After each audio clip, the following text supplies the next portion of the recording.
Well, let's begin with Mike Tobin, who is live in Chicago with more on the protesting. Mike. And here's ICE now maintains or says that they have taken some 800 people off the street who are in the country illegally. And ICE maintains that they are only targeting people who have criminal charges or criminal convictions in addition to their illegal status. Some of the examples ICE has provided. Stefan Sev from Austria, previously convicted of sexual assault, currently charged with murder, rape, or sexual abuse of a minor. Blanca Cecilia Sanchez from Venezuela. ICE says she's a confirmed member of Tren de Aragua. Yake Michelle Ramirez Alvarez, convicted of armed robbery with a firearm. There is fallout now from the multi-agency raid Monday night, Tuesday morning of an apartment building on Chicago's South Side. Border Patrol says the building had been taken over by squatters and ultimately criminal gangs. There were 6 high-value targets they were searching for as federal agents stormed the building and gained control. Democrats in Chicago complain that this is Trump militarizing the occupation of an American city. He is spending billions of dollars putting helicopters over people's heads and their housing and having people who are militarized and masked abducting people. Opponents of Operation Midway Blitz took to the streets yesterday evening. Hundreds gathered to oppose enhanced immigration enforcement. The protest was organized by the Coalition Against the Trump Agenda, an aggregate of protest groups in Chicago. The protest was peaceful. They blocked a little bit of traffic. The clashes have largely been restricted to the western suburb Broadview, where ICE has that processing facility. Harris, back to you. Mike, thank you very much. Tuesday's targeted immigration enforcement operation against suspected Venezuelan gang members involved more than 300 federal agents. And President Trump is now warning that the National Guard will be going into Chicago very soon. Those are his words. They are coming. Democrats in Chicago are lashing out against that. And here is Mayor Brandon Johnson. This is not about safety. This is not about immigration. This is about fomenting chaos and terrorizing the people of Chicago and cities across America. This is absolutely appalling. This president is an unstable human being, and it's right for this moment to check him. And we're calling on Congress to do its job. There's no way that anyone in this country should be okay with armed, militarized troops being sent to cities. Wow. A mayor that has crime out of control in his city is now trying to do a psychological profile on the president. Imagine that. Harris, that's exactly what he's trying to do. I just want to give Mayor Brandon Johnson of Chicago, the authorities in Chicago, J.B. Pritzker, a little constitutional law lesson. Number one, what is happening in Chicago is entirely different than what we are talking about in Portland and in Memphis. Number one, ICE is conducting operations. They have the federal authority to conduct. The Supreme Court has been crystal clear. ICE can conduct operations. It is the sole purview of the federal government, number one. Number two, federal agents have been deployed to protect an ICE facility.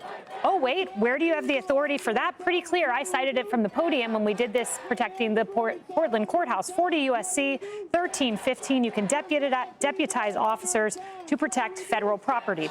Well, why do they need federal protection in Chicago at that ICE facility? Because DHS tweeted out pictures of what was found outside the ICE facility. Guns, handguns, weapons, 11 people arrested outside that facility.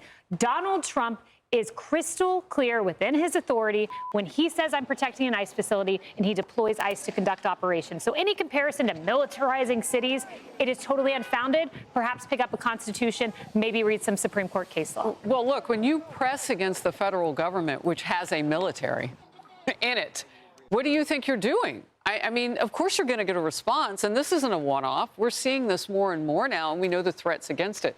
So, you know, Rosanna, the thing that drives this, though, isn't the protesting necessarily. It's the people with the elected power. And if they wanted to, they could change their rhetoric. Brandon doesn't have to say words about the psychology that he thinks he sees in the president of the United States. Jasmine Crockett and some others, AOC, Alexandria Ocasio-Cortez, those members of Congress on the, the far left members don't have to talk about this in such rhetoric that they do. They could show some self-control. I think they're still using a playbook from the 1960s where if they spin it, then it's true. I mean, the bottom line is people know what they're living through. Let's talk about safety, whether it's with people who are here illegally or just some of the crazy people that we encounter on our streets.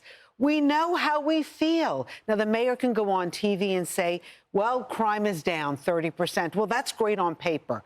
But when you hear that 58 people were shot in 3 days in Chicago, that's a whole different story. That really happened in Chicago. Those people in those neighborhoods know how they feel. Right. They want to feel safe. They want to walk to their church. They want to walk to their kids to school.